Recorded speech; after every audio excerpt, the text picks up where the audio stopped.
मैंने 3 साल में ना 1000 दिन में 3 बिलियन की कंपनी बनाई है। हिसाब लगा ले 20,000 करोड़ रुपए बनते हैं, दिन का 20 करोड़ रुपए का धंधा बनाता हूँ मैं वैल्यू, ठीक है। अशनीर ग्रोवर। तो अगर आप बिजनेस के वर्ल्ड में थोड़ी सी भी रुचि रखते हैं तब आप इस आदमी को तो जानते ही होंगे, क्योंकि कंट्रोवर्सी से तो इनका पुराना नाता है। और आजकल आप इनको शार्क टैंक इंडिया के शो को छोड़कर किसी भी बड़े यूट्यूबर के पॉडकास्ट पर या फिर किसी भी शार्क टैंक इंडिया के नकली सस्ती कॉपी के शो पर as a investor, as a shark या फिर एज अ चीफ गेस्ट देख रहे होंगे। तो क्या ये बंदा सही में बहुत बड़ा इंटेलिजेंट है, बहुत बड़ा बिजनेस माइंड जीनियस है? क्योंकि यार ये क्लेम करते हैं कि इन्होंने 2 यूनिकॉर्न कंपनीज को बनाया है, जो कि ग्रोफर्स और भारत पे, और इसके अलावा ये अपना तीसरा यूनिकॉर्न बनाने जा रहे हैं जिसका नाम इन्होंने रखा है थर्ड यूनिकॉर्न। और हाल फिलहाल में इन्होंने अपनी एक बुक भी लॉन्च करी है जिसका नाम इन्होंने रखा है दोगलापन।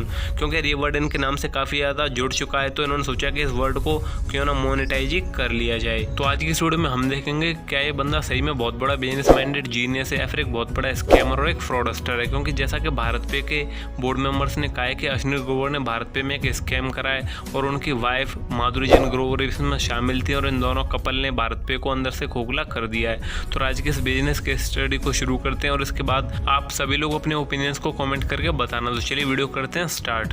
तो अशनीर ग्रोवर ने आज से 3 साल पहले भारत पे की शुरुआत करी थी और इन्होंने मात्र 3 साल में 20,000 करोड़ रुपए की कंपनी बना दी।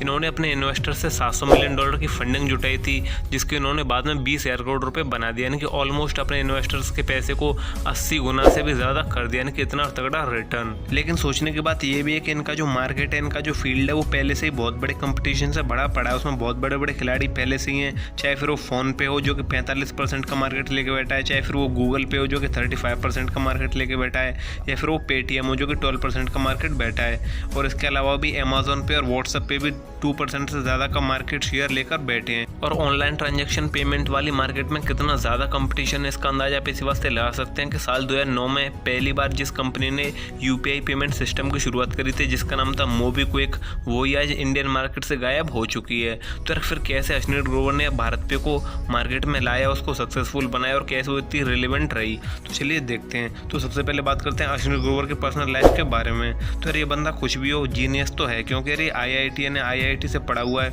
इसके बाद फिर इन्होंने सोचा कि यार कुछ बिजनेस और फाइनेंस के फील्ड में करते हैं, तो इन्होंने आईआईएम से अपनी एमबीए कंप्लीट की और एमबीए की पूरी फाइनेंस की अच्छी सी नॉलेज लेने के बाद इन्होंने सोचा चलिए कुछ प्रैक्टिकल बिजनेस करके देखते हैं। फिर इसके बाद एक कोटक महिंद्रा में गए और कोटक फाइनेंस में इन्होंने जॉब करी 7 साल तक और वहाँ पर वाइस प्रेसिडेंट के रूप में कार्यरत रहे। फिर इसके बाद इन्होंने अमेरिकन एक्सप्रेस जो कि कार सर्विस देने वाली कंपनी है वो ज्वाइन करी, और उसके बाद वहाँ पर काम करने के बाद इन्हें और अच्छी बिजनेस मार्केट की और फाइनेंस की अच्छी जानकारी होगी। फिर इन्होंने ग्रोफर्स को ज्वाइन करा एज अ CFO, जो कि एक स्टार्टअप था ग्रोसरी डिलीवरी का। उसके बाद फिर उन्होंने 1 साल PC ज्वेलर्स में भी जॉब करी 2017 में, और वहाँ पर हेड ऑफिस के कर्मचारी रहे, यानी कि इन्होंने जितनी भी बड़ी बड़ी कंपनी स्टार्टअप्स में काम करा उनको ज्वाइन करा, वहाँ पर इन्होंने एक मेन रोल प्ले करा। इससे इनकी फील्ड में एक्सपर्टीज़ बढ़ गई, इनको फाइनेंस का नॉलेज बढ़ गया और ये मार्केटिंग के भी लीडर बन गए। फिर इन्होंने सोचा चलिए बहुत सारे पैसे कमा लिए, दूसरों के लिए बहुत काम कर लिया, अब कुछ अपने लिए काम करते हैं और अपने लिए पैसे कमाए जाएँ। उनका जो शुरू से सपना था खुद का स्टार्टअप करने का, फिर उस पर इन्होंने काम करना शुरू करा। इसके लिए इन्होंने साल 2018 के एंड में एक IIT के लड़के जो कि 21 या 22 साल का होता है, जिसका नाम है शाश्वत नकरानी, उसके साथ मिलकर भारत पे की शुरुआत करी। तो चलिए अब हम देखते हैं कि भारत पे पैसा कैसे बनाता और कैसे इतने ज़्यादा कंपटीशन वाली फील्ड में भी वो सबसे अलग हटकर अपनी जगह बनाए हुए हैं। तो भारत पे यूपीआई मार्केट में फर्स्ट मूवर तो है नहीं, लेकिन इसके पास फास्ट मूवर का एडवांटेज है, क्योंकि यार इसके फाउंडर अशनीर ग्रोवर जी खुद कहते हैं कि पहला आदमी सिर्फ समाज सेवा करता है और दूसरा आदमी आगे धंधा बनाता है। क्योंकि देखा जाए तो फ़ोन पे, गूगल पे, पेटीएम और अमेजोन पे ये कई सारे पेमेंट सिस्टम है मार्केट में शुरुआत में आ गए थे, तो इन्होंने बहुत सारा पैसा खर्च किया मार्केटिंग में, लोगों को सिखाने में और कस्टमर्स को और शॉपकीपर्स को ऑनलाइन पेमेंट को सिखाने में और वहाँ तक उनकी रीच को पहुँचाने में, जिससे कि लोगों के हैबिट में आए। और जब भारत पे आया था सब कुछ सेट हो चुका था मार्केट में पूरा, तो इनको इतना ज़्यादा पैसा खर्च नहीं करना पड़ा, इनको पहले से पूरा का पूरा इकोसिस्टम बिल्ड करा हुआ मिल गया, जिसकी वजह से इनके जो एक्सपेंसेस है वो काफ़ी ज़्यादा कम है। और फिर इन्होंने देखा कि दुकानदारों को अपनी दुकान पर 36 तरह के QR कोड रखने पड़ते हैं स्कैन करने के लिए, तो इन्होंने सोचा कि भारत पे में ये सबको ऐड कर देते हैं, कि भारत पे के QR से इन सभी पर पेमेंट पेमेंट एक्सेप्ट कर सकते हैं। तो यार ये काफ़ी यूनिक नया बिजनेस का मॉडल था जो कि ये सारी कंपनियां पहले से नहीं कर रही थी।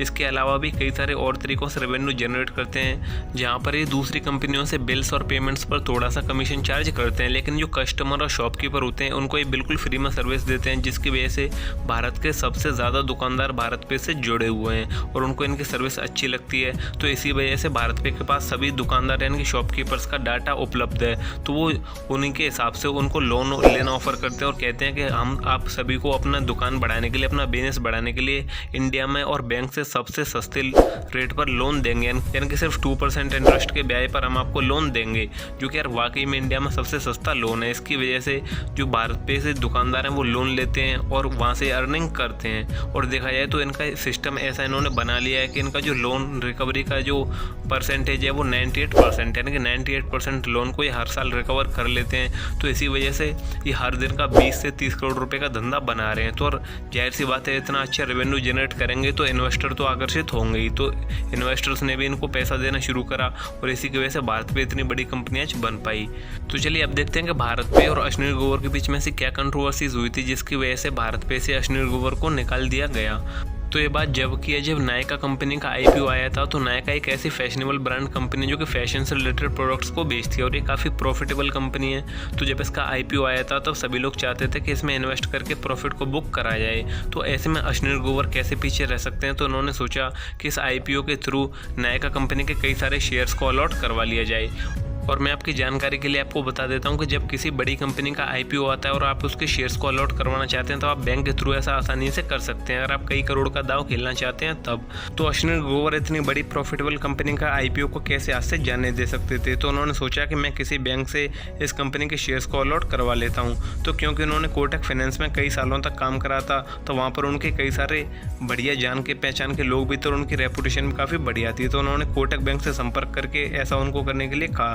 तो कोटक बैंक ने कहा कि ठीक है, आप हम पे पैसे लगाइए और हम आपके लिए शेयर्स को अलॉट करवा लेंगे।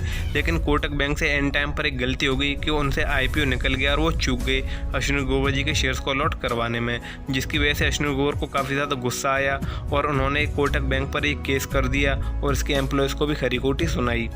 और उन्होंने कॉल रिकॉर्डिंग पर जो खरी खोटी सुनाई, जो गाली गलौज करी, उसकी रिकॉर्डिंग भी वायरल हो गई, जिसकी वजह से अश्विनी ग्रोवर को काफ़ी हेट मिलने लगी और उनकी जो इमेज थी वो नेगेटिविटी की तरफ जाने लगी।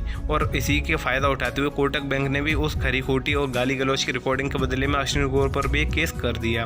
और जब ये बात भारत पे को पता पड़ी कि अश्विनी ग्रोवर की ऐसे कॉल रिकॉर्डिंग वायरल हो रही है जिसकी वजह से भारत पे की पॉजिटिव छवि को नुकसान हो रहा है, तब उन्होंने अश्विनी ग्रोवर को एक वेकेशन यानी कि छुट्टी पर भेज दिया। जिसके बाद जब अश्विनी ग्रोवर छुट्टी पर चले गए तब सभी बोर्ड मेंबर्स ने मिलकर एक फैसला लिया और अश्विनी ग्रोवर को कंपनी से निकाल दिया।